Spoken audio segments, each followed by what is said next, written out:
A new museum of the press has opened in the Vietnamese capital, Hanoi, but the exhibits on display skirt round the thorny issue of contemporary media freedom.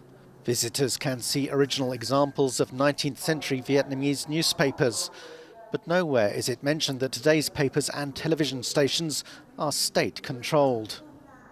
We're only able to have a Vietnam Press Museum because we have press freedom in Vietnam, argues the museum's curator.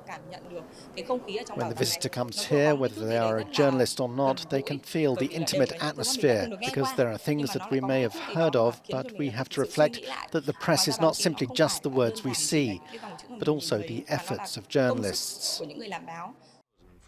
Visitors are able to see archives from the Indo-Chinese wars of the 40s and 50s, in which France lost its colonial power.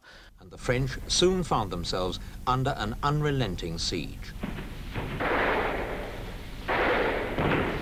And from American-backed wars of the 60s and 70s, during which many journalists lost their lives. Fleeing before the advancing communist armies. The discarded equipment even ran to tanks, some damaged, but some also abandoned intact by their crews as they fled before the communists. Contemporary Vietnam ranks 175th out of 180 nations in Journalists Without Borders Press Freedom League table. 2 journalists critical of the government were arrested just last month and now risk lengthy jail sentences.